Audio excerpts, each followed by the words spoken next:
We had been planning this trip for several months, having purchased the tickets and made all the hotel reservations at least 6 months earlier.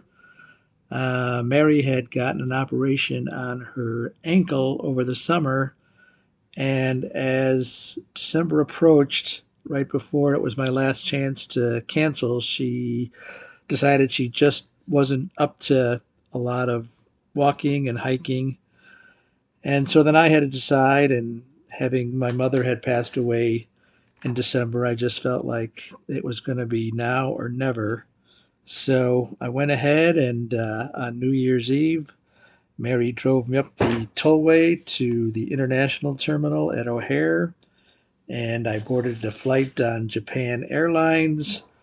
I used that airline because there was no nonstop flight between Chicago and Sydney, and Tokyo seemed like a good halfway point. So I made it to Tokyo, and unfortunately, what was supposed to be a 2 hour layover turned into a 6 hour layover because of delays, but finally caught the connecting flight to Sydney.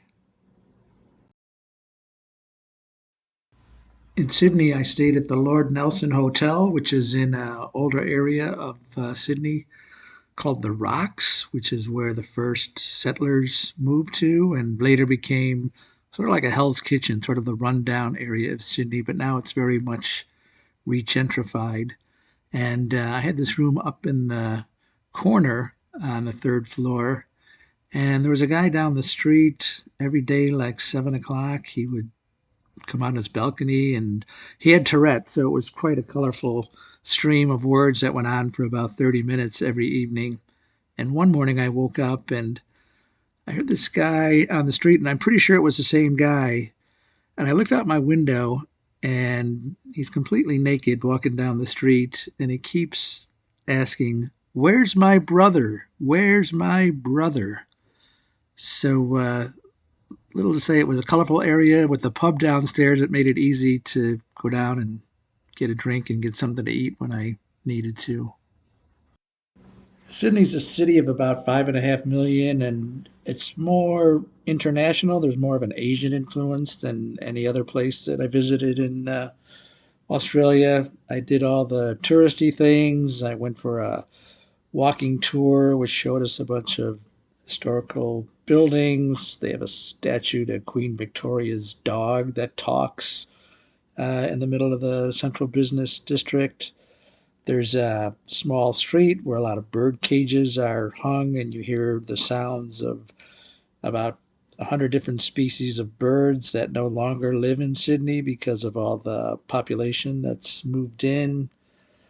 Went to a bunch of museums, art museums, saw this stack of plates there, a lot of art, mostly of cows, pastures, things like that.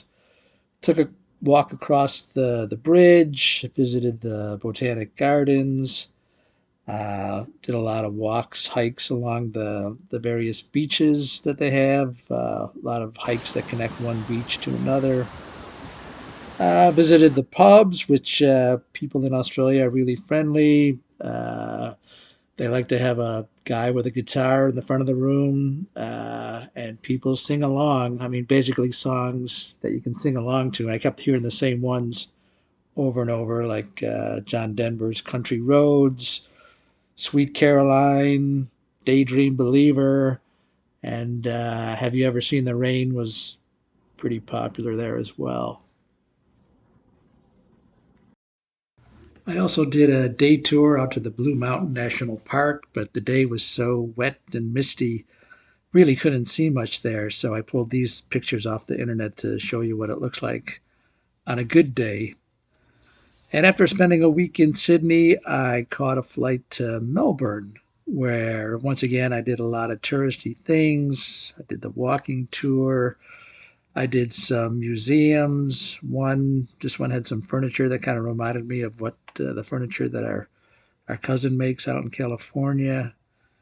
I visited another that had the armor that the notorious outlaw Ned Kelly wore in his big shootout is featured in the movie with Mick Jagger, which I've never seen, but one of these days I will.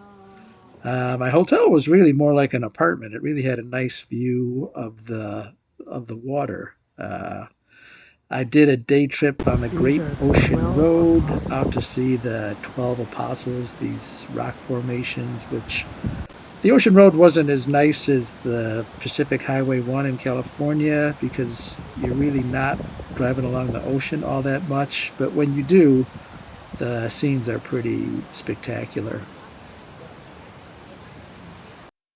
On Friday the 13th, January, I rented a car in Melbourne and started taking a slow drive up the coast back towards Sydney. This took me 4 or 5 days. Mostly beaches like this one here in Bairnsdale. Once again, it wasn't so easy because the road didn't go right along the coast. Basically, it was like 10 miles in from the coast. So every time I wanted to see a beach like this one in Eden, I'd have to get off the highway and take some side road into the town. And I did a lot of hiking during this time. For example, this is Burmagai Beach, which is south of Narooma. There was some nice hiking along here. In Port Stephens, which is a little bit south of Sydney, I stopped at a wildlife sanctuary to see some koalas and kangaroos. The koalas, not so easy to see. They're pretty much up in the trees, hard to spot. Kangaroos were a lot more out in the open, more accessible. I don't know what they're looking at. What you looking at? As I continued north up the coast from the sanctuary, I passed through beach towns like Narooma, Kiama, Jervis Bay. At Jervis Bay, this was the site of a lighthouse, and there's a little plaque there. Seemed like every family that worked there had some sort of tragedy, either kids drowning in the sea or the lighthouse keeper going insane and killing his family. I half expected Jack Nicholson from The Shining to pop up from the rocks and start screaming, "Red rum, red rum." As I approached Sydney from the south, I passed through Royal National Park, Bald Mountain here, where people were doing This is some Bald parasailing. Hills, Guys older just than outside. me, but I decided not to partake. So, having seen Sydney already, I bypassed that city and continued on the road up to Brisbane, which took me a couple of days. The first stop was a town called Bellingen, which I think people that were tired of the rat race in Sydney would stop here. Kind of a hippie town, a lot of folk singers, not very good ones. The next stop was Mutton Island, which is not really an island because, as you can see here, it's connected to the mainland by a little causeway. In fact, I walked a little bit out on that causeway, not all the way to the island, but most of the way. And after that was Coffs Harbor, which, once again, not all that interesting this time of year. I guess it's a big place for whale watching during that time of year, but that doesn't happen until like September, so I didn't bother with any kind of whale watching cruise. And then up to Woolgoolga, which nice beach, and surprisingly, I guess there was a World War II shortages of labor, so they brought a lot of Indians over to work in the banana plantations, and therefore they have one of the largest Sikh temples in the world. As I traveled around, I found that a lot of Australian humor had a little bit of an American twist to it, like this uh, taco advertisement with reference to Trump's wall. I found this t shirt at the local flea market.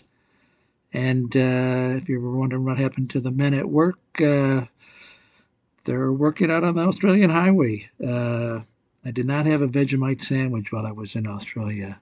Nobody recommended it. I made it up to Brisbane. I just spent one day, did sort of a walking tour, saw their city hall, which is the biggest in Australia, walked over to St. Stephen's Cathedral, my confirmation name, so I had to see that. It was a Sunday, so they had a mass going on, so I stopped in for a while until they kicked me out. So then it was back on the road from Brisbane up to Cairns. This took me a full week because this is what is called the Gold Coast. It's what Australia kind of advertises internationally. So you get a lot of tourists, both from within Australia and out. My first stop was Byron Bay, which is probably one of my favorite stops on the trip. Very musical town, good bands in the bars and even on the streets. And then after that, it was to Hillsborough National Park outside of Mackay, where once again I did a lot of hiking. I finally made it up to Cairns, where my hotel had a nice view of the water, a little noisy, a lot of birds, kind of like my fourth grade, sounded like my fourth grade flutophone concert with all the noise. They have a nice aquarium there. It's not as nice as like Monterey or Barcelona, but it was nice enough, and it got me out of the heat for an afternoon because the further north you go in Australia, the warmer it gets. It was the first place I noticed Aboriginal people. A lot of them were just kind of out on the street, and I guess there's more Aboriginal areas the further north you go in Australia. I got to spend my one day at the coral reef. I went down to the pier. There was about 20 of us on the trip. It took 2.5 hours to get out to the reef, 2.5 hours to get back, and 4 hours of snorkeling. So I was pretty beat by the end of that. I didn't think the reef was impressive as the ones I'd seen in like Belize, but perhaps that's because it was sort of a gray day. I then caught a flight from Cairns to Darwin, but I only spent one night in Darwin itself. Next morning, I rented a car and drove out to Kakadu National Park. All the guidebooks said this is a must see. So I got out there. Unfortunately, it was the wet season, so a lot of the places in the park that I had planned to hike, they had closed down. So the only way to see the park really was by air. So I got over to the airfield. It was just me, the pilot, co pilot, and a pair of Dutch honeymooners. One of the first things we passed over was my hotel, which is in the shape of a crocodile, if you can see that. It took about 30 minutes or so to get out to the more interesting parts of the park. And it was sort of an overcast, cloudy morning. In fact, we were delayed a little bit taking off. So the pilot made several passes over the waterfalls so that we could all get some decent video, as you can see here. I counted about 8 waterfalls altogether in the park, and we probably didn't see them all, but that took about 2 hours, and then it was back to the airfield. That same evening, I took a boat ride that was offered by the hotel, and I ran into the same two Dutch honeymooners that had been on my plane ride earlier in the day. The guide was really good. He knew the area really well, pointing out all the various flora and fauna, lily pads.